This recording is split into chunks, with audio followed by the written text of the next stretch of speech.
Good evening, everyone. This is your news recap, your nightly news podcast on all the news that I come across throughout the day, giving you my take as somebody who aspires to be a politician in the near future. Hopefully, all you guys are doing wonderful. Hopefully, all you guys are doing well. Today is October 29th, and it is Wednesday, I believe. Yep, it's Wednesday.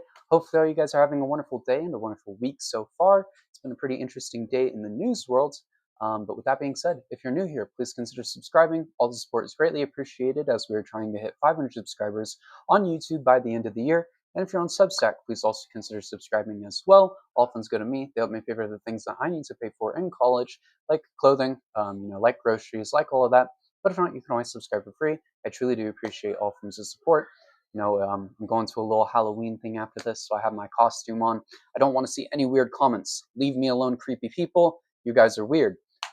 With that being said, though, let's get into the news from today. Moving on into the Trump administration segment, as we do, Trump has admitted that he cannot run for a third term. For the first time, Trump has admitted that he cannot run for a third term in 2028. He said on Air Force One, "It's a very interesting thing. I have the best numbers for any president in many years, and I would say that if you read it, it's pretty clear I'm not allowed to run. It's too bad." This comes as many Trump allies like Steve Bannon have claimed that Trump will be president again, and as Trump has said on multiple occasions that he will be president again, even selling Trump 2028 merch. I'll believe this when people, for one, stop saying that he's going to be president in 2028 and when he stops selling 2028 merch. Trump has the worst numbers for a president in US history in both of his terms. A quick Google search will tell you that he is the worst president of all time for the United States of America. Yet he continues to lie about this, so his supporters have a way to glaze him. Numbers don't matter to them. The only thing that does matter to them is what comes out of their glorious leader's mouth. He is not allowed to run again. And, I will believe that he thinks that when he actually is willing to prove it, by stopping the sale of his merchandise, by his supporters, stop saying that he's going to be president in 2028. All of those things. I'll believe it when I see it. In other news, Pete Hegseth has stripped protections from civilian workers. The Pentagon is pulling key protections for its civilian personnel as it directs managers to move with speed and conviction to fire workers. The memo sent to personnel read, "Supervisors and human resource professionals are directed to act with speed and conviction to facilitate the separation from federal service of employees performing unsuccessfully. Managers have been told that they will be held accountable if they do not fire these workers, yet it is unclear how many have been fired so far, as about 334,000 civilian workers are currently in furlough due to the government shutdown." How many people are they going to have to fire before they realize that it makes the job economy even worse? It's not like they're creating new jobs for these people or anyone else to go and work after this. We're just putting more people in unemployment here, which is a massive problem, especially when we're lacking government services like SNAP benefits and so many other things, and costs are through the roof on top of that. Like, a majority of Americans right now are living paycheck to paycheck. I myself do, and I'm sure many of you guys do as well. So, what happens when nobody can afford basic necessities? Because we're gonna be really fucked when that happens. Is that when we're gonna get some class consciousness? Is that when a revolution or something starts? I'd hope so, because very soon it is going to be hard for Americans to afford literally everything because of this administration. In other news, the White House has demanded the Navy use bombs instead of dummies because Trump wanted to see real explosions. The White House has pressed U.S. naval officials to launch 2,000 pounds of live bombs instead of dummies during a demonstration for their 250th anniversary that was attended by Trump because Trump wanted to see real explosions. The White House claims that there was always a plan to use live bombs, but according to a person familiar with the event, the Navy had only planned to use dummies and not live bombs. After hearing that the Trump administration pushed to fire live rounds over an act of high five, nothing shocks me at this point when it comes to using things for demonstrations. Anything for a show, which seems to scream, let them eat cake, if you will. But hey, can't have the orange getting upset and throwing a tantrum, I guess. If only Democrats primaried Bernie in 2016, we'd be in such a different place now, genuinely. And I wish that was the case.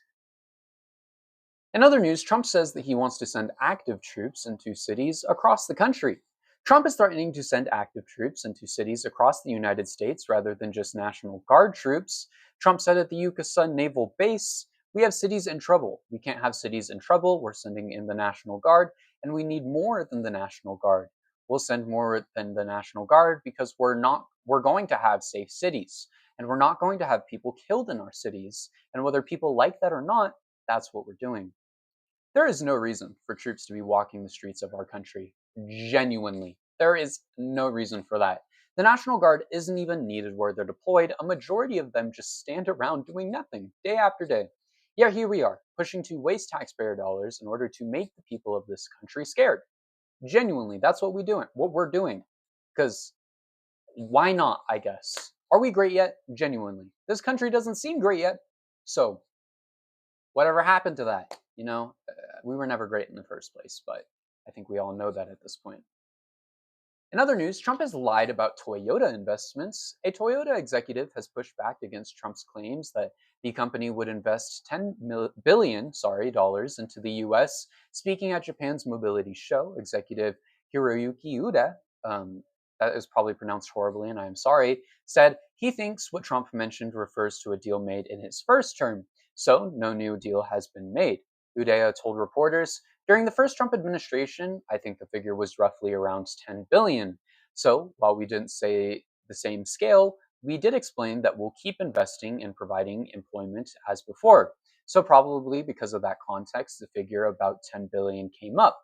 Therefore, we didn't specifically say that we'll invest 10 billion over the next few years." This contradicts Trump's claims from Tuesday, where he said that he was told Toyota would be spending $10 billion to put auto plants all over the United States. But seemingly, that's not the case.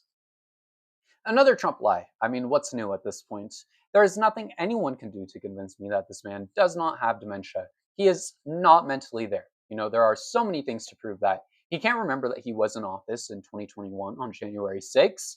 He can't form a coherent sentence. And now this, along with so many other things. He is not mentally okay, nor is he fit to be the president of the United States. It's why we need age limits on who can be the president, because nobody who is that old should be leading this country, especially the strongest country in the world.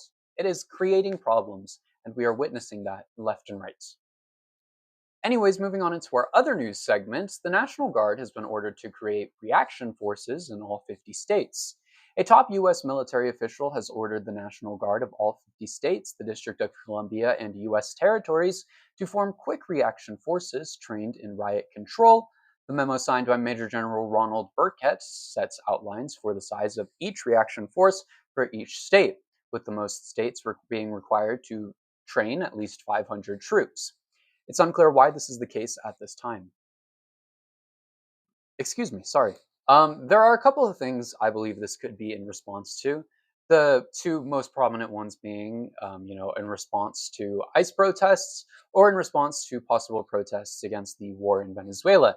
I do think a conflict in Venezuela is on the way and is very likely to spark outrage, as most conflicts tend to do in this country. Because for one, millions of Americans are struggling right now and the government refuses to pay to help them. But also, we have no reason to go to war with Venezuela other than oil. That is what this war is for. It is for control over oil. By what we've seen from this administration, they are definitely more willing to go to war than to help their own people, which is a massive problem. It really is. And historically, that doesn't go well for governments. So I wouldn't be surprised if the reason they want to create reaction forces is to quell protests that are very likely to happen, if a conflict starts or when a conflict starts. Anyways, moving on into our final topic for tonight, Mike Johnson has said, what's the point to bringing the House back to session? Mike Johnson doesn't see a point in bringing the House back to session. In a press conference, Johnson said, "If I brought the House back and we passed another CR, it would meet the exact same fate with Chuck Schumer. So he would mock it, they would spike it, and they would try to blame it on us. So what's the point? What's the point in Johnson having his job if he doesn't want to do it? Genuinely, if he does not want to do his job, what is the point? Maybe he should step down if he doesn't see a point. I mean, the man's own party is calling him out at this point for issues that he has caused during the government shutdown. Not to mention, he is literally a Trump puppet. There are so many other people, even in the Republican Party, who could do a better job than Mike Johnson and do it 100 times better. So if he doesn't see a point in, doing his job and leading the House and being the Speaker and calling it to session, move over and let someone else fill the position. With that being said, though, that is all the news that we have from today. It's been a very interesting day, that is for sure. If you're new here, though, please consider subscribing. All the support is greatly appreciated as we are trying to hit 500 subscribers on YouTube by the end of the year. We are so close. I believe we're like 41 away last time I checked. So if you're new here, please consider subscribing. All the support is greatly appreciated. And if you're on Substack, please also consider subscribing as well. All funds go to me. They help me pay for the things that I need to pay for, like my groceries, like my clothing. And this is a user-supported channel. So all the support is greatly appreciated. And with that being said, we're out here building a political platform. So if you're interested in a country that actually cares about its people, that provides things like food, that provides things like free healthcare, and so many other things, that's my goal when I make it into politics. So drop a subscribe. That being said, thank you everyone for watching today's episode, and I will see you all tomorrow for episode 200.